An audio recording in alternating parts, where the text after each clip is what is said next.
The government's considering a new advertising campaign to control immigration from Bulgaria and Romania. Existing border controls come to an end next year and ministers fear an influx of migrants from Eastern Europe. Sue Jameson is at Westminster. Morning to you, Sue. This sounds a rather unconventional advertising campaign, if you ask me. Yeah, it sounds, doesn't it, like the makers of beautiful chocolates advertising by saying they'll make you fat, they'll make you spotty, have a rice cake instead, because they know that most people's view of Britain is the one we've seen in that lovely, Visit Britain campaign, where you've got all the lovely splendour of the countryside, the castles, the history, the culture, the slightly quirky friendliness. But this is a very politically sensitive time, of course, because if you do have an influx of immigration from the poorer European countries at a time of austerity when jobs are in poor supply, it's not great election tactics. So what they're going to try and do now is the sort of feeling you get on a really cold Monday morning when you wake up with a cold and you've been summoned to see your boss for a meeting without coffee. Not so much a Britannia that's cool but miserable and wet as well. But is it actually going to work? Well, I'm from California and the weather hasn't deterred me, so I don't know if it'll deter anybody else who's determined really to get here. I think it's probably a waste of money, and it might even encourage people to come to this country. There's plenty enough immigrants as it is anyway in this country, so I think they should cut back now. I wouldn't have thought it would put them off because it's wet and cold there as well, isn't it? You have to work on the reason why people want to leave their country and come to the UK, as opposed to, making them feel that they shouldn't be coming.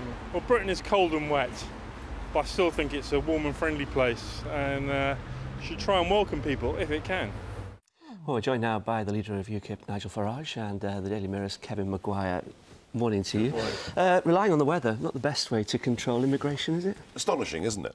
I mean, they're going to spend hundreds of thousands of pounds of taxpayers' money telling people in Sevilla and Bucharest that it's cold here. Do they realise that in the winter, in Bucharest, it gets down to -30? So I don't think this is actually going to put anybody off. But it shows how desperately worried the coalition are. The doors open on January the 1st next year. If we got the same percentage from those countries that we got from Poland, that would be something like 1/3 extra people that would come to Britain, not just to work, but to qualify for the whole social security system as well. So they're very, very scared, and they want to appear to do something. But the reality is, all the while we're part of the European Union, there is nothing we can do. The government is impotent. But we won't get 1/3. The government won't publish its estimates, but we won't, because back then we were the only big economy that opened its doors. This time, Germany, France, Italy, Spain all have historic ties, more likely to get people from Bulgaria and Romania. Ireland's opened its doors earlier. The Irish ambassador says, I think there's 380 Bulgarians gone. I'd be very careful about that. I'd be very careful about 1/3 Well, I said if the same percentage comes, but the point is, Britain is seen as a soft touch. People know this is a very friendly, civilised country. If they come here, they'll be treated well. In other parts of Europe, it isn't quite like that. Is that a bad thing? Because, a lot, you mentioned about the Poles coming in. An awful lot of Poles came over, worked really, really hard, did poorly paid jobs, and actually now have stayed and been part of the community and enriched the community. And you can understand why. The minimum wage here, what, £6.19? Yep. Over there in Romania, it's 79p. Listen, if I was Romanian or Bulgarian, I'd be packing my bags now. 44% of Bulgarians are living below the poverty line. That means they can barely afford to feed their families. Organised crime is rife. The judicial system is collapsing. In Romania, there are 4 million Roma gypsies who were totally excluded from all normal life. They find it very hard to get work. I don't blame people, but there's a limit to our hospitality. It's a national health service. It's not there for everybody else. And why should somebody who comes in be able to claim job seekers allowance on day one? I don't think that's fair and right to British taxpayers. You can claim it, but you won't get it.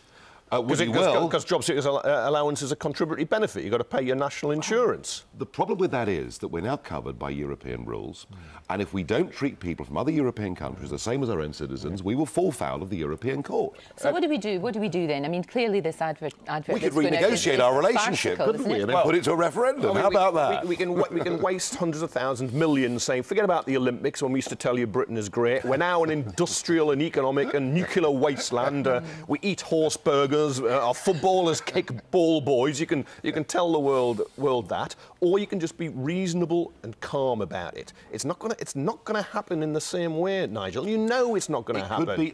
You keep saying could, but you know it won't. The point is we have no control over it, and a sensible, proper immigration policy would be where we issued work permits and we knew how many people were coming. With this, there is a massive risk, and I'd remind people we've already got 21% youth unemployment in Britain. We don't need an excess of unskilled labour, and we certainly, our local services, are creaking and straining already. But you've got to remember, those who come, they do work.